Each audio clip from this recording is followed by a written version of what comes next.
Assalamualaikum warahmatullahi wabarakatuh. Alhamdulillahirrabbilalamin. Assalatu wassalamu ala asrafil anbiya'i wal mursalin wa ala alihi wa ashabihi ajma'in amma ba'd. Puji syukur kehadirat Allah Subhanahu wa taala yang mana pada hari ini kita masih diberikan rahmat, hidayah serta inayahnya, dan juga tentunya kita masih diberikan kesehatan dan juga kesempatan sehingga kita dapat mengikuti perkuliahan pada mata kuliah pengembangan pemikiran pendidikan Islam dengan keadaan sehat walafiat tanpa suatu halangan apapun. Amin ya rabbal alamin.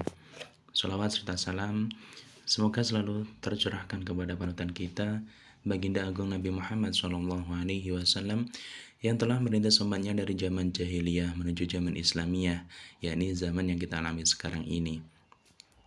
Langsung saja di sini saya Ridwan Wahyudi dengan nomor NIM 201190447 dengan nomor absen 26 akan mempresentasikan sedikit makalah yang saya buat mengenai materi manajemen pendidikan Islam di perguruan tinggi agama Islam.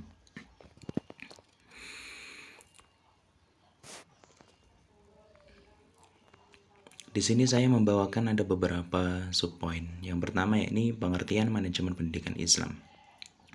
Ada beberapa pendapat. Yang pertama mengenai manajemen dari berbagai pakar. Yang pertama ini dari Mary Parker Follett. Dia mengungkapkan atau memaparkan pengertian manajemen yaitu sebagai seni untuk mendapatkan sesuatu melalui sikap dan keterampilan tertentu. Menurut Sukanto Rekso Hadiprojo, manajemen adalah suatu usaha merencanakan, mengorganisir, mengarahkan, mengkoordinir, serta mengawasi kegiatan dalam suatu organisasi agar tercapai tujuan organisasi secara efisien dan efektif. Menurut James Stoner, dia mengemukakan bahwa manajemen adalah proses untuk mencapai tujuan yang telah ditetapkan. Manajemen sebagai ilmu dan seni mengatur proses pendayagunaan sumber daya manusia dan sumber daya lainnya secara efisien, efektif, dan produktif dalam mencapai suatu tujuan.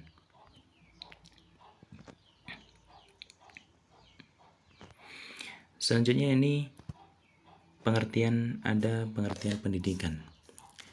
Adapun pendidikan Islam dapat diartikan sebagai bimbingan dan pengarahan terhadap pertumbuhan rohani, jasmani menurut ajaran Islam dengan hikmah mengarahkan, mengajarkan, melatih, mengasuh, dan mengawasi berlakunya semua ajaran Islam.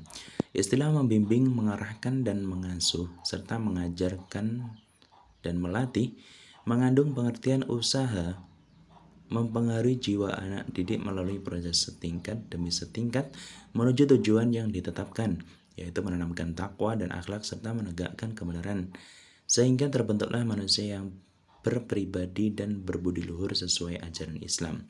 Menurut Muhaimin, ia mengemukakan bahwa pengertian dari pendidikan Islam ada dua aspek. Yang pertama, pendidikan Islam merupakan aktivitas pendidikan yang diselenggarakan oleh atau didirikan dengan hasrat dan niat untuk mengejawantahkan ajaran dan nilai-nilai Islam.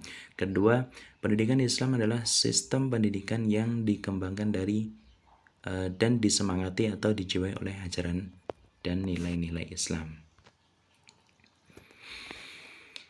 Sedangkan pengertian dari manajemen pendidikan Islam sendiri menurut pakar, yang pertama ini menurut dari Sulistiorini, dia mengemukakan bahwa manajemen pendidikan Islam adalah suatu proses atau penataan atau pengelolaan lembaga pendidikan Islam yang melibatkan sumber daya manusia muslim dan non-manusia dalam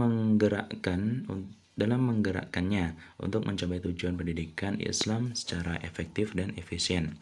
Selanjutnya menurut Mujamil Qomar, ia mengartikan sebagai suatu proses pengelolaan lembaga pendidikan Islam secara islami dengan cara menyiasati sumber-sumber belajar dan hal-hal yang terkait untuk mencapai tujuan pendidikan Islam secara efektif dan efisien. Manajemen harus menguatkan pengelolaan secara islami, sebab disitulah yang membedakan antara manajemen Islam dan manajemen umum. Itu ada dua pendapat dari para pakar mengenai manajemen pendidikan Islam. Poin selanjutnya ini kedudukan perguruan tinggi agama Islam. Dalam Undang-Undang Sistem Pendidikan Nasional Pasal 24 Ayat 2 disebutkan bahwa perguruan tinggi memiliki otonomi untuk mengelola sendiri lembaganya sebagai pusat penyelenggaraan pendidikan tinggi, penelitian ilmiah, dan pengabdian kepada masyarakat. Selanjutnya pada ayat 3 dijelaskan bahwa perguruan tinggi dapat memperoleh sumber dana dari masyarakat yang pengelolaannya dilakukan berdasarkan prinsip akuntabilitas publik.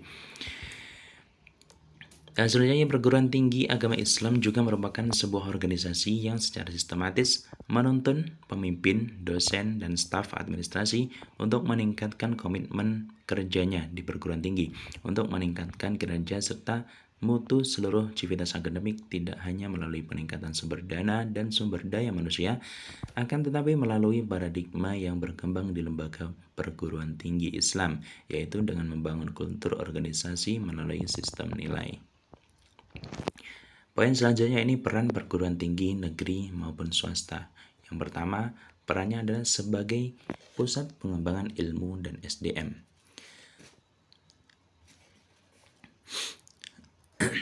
Perguruan tinggi diharapkan menjadi pusat penyelenggaraan dan perkembangan pendidikan tinggi serta pemeliharaan, pembinaan dan pengembangan ilmu pengetahuan, teknologi, atau kesenian sebagai masyarakat ilmiah yang penuh cita-cita luhur.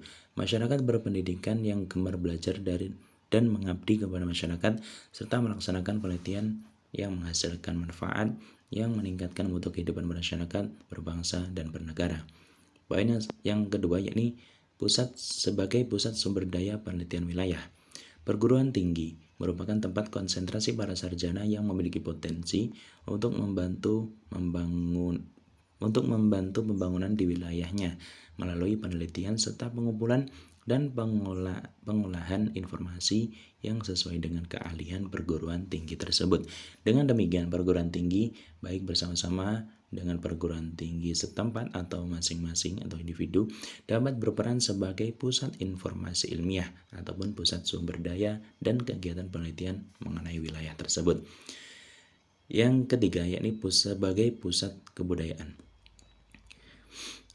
Berkenaan dasar-dasar pengembangan kebudayaan yang telah dirancangkan oleh Majelis Umum PBB pada tanggal 6 Desember 1986, telah dirumuskan dua tujuan dasar dalam pembinaan kebudayaan di Indonesia, yaitu yang pertama, semakin kuatnya penghayatan nilai-nilai budaya nasional agar mampu menyongsong masa depan bangsa yang ditandai oleh canggihnya teknologi dan semakin kuatnya tata perekonomian global.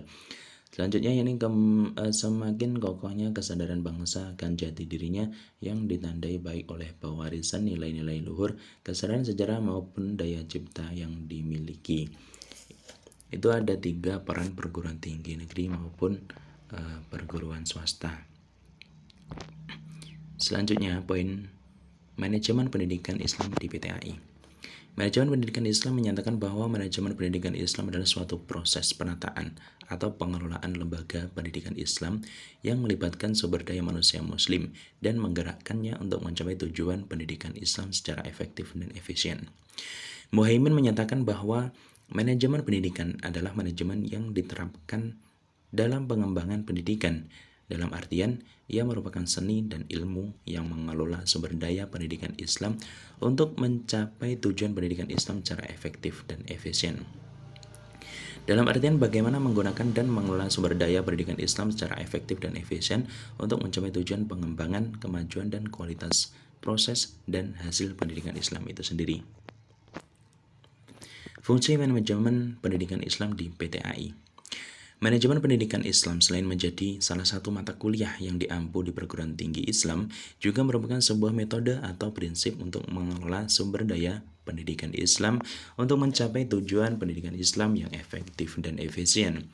Fungsi manajemen pendidikan Islam sesuai dengan pendapat yang dikemukakan oleh Robin dan Coulter, yang pendapatnya senada dengan pendapat dari Mahdi bin Ibrahim, yaitu meliputi yang pertama perencanaan, yang kedua pengorganisasian, yang ketiga pergerakan atau kepemimpinan, dan yang terakhir yakni pengawasan. Mungkin sedikit yang dapat saya sampaikan mengenai materi manajemen pendidikan Islam di perguruan tinggi agama Islam. Apabila ada yang ditanyakan, silahkan ditanyakan. Dan juga apabila ada yang kurang lebihnya dari saya mohon maaf yang sebesar-besarnya.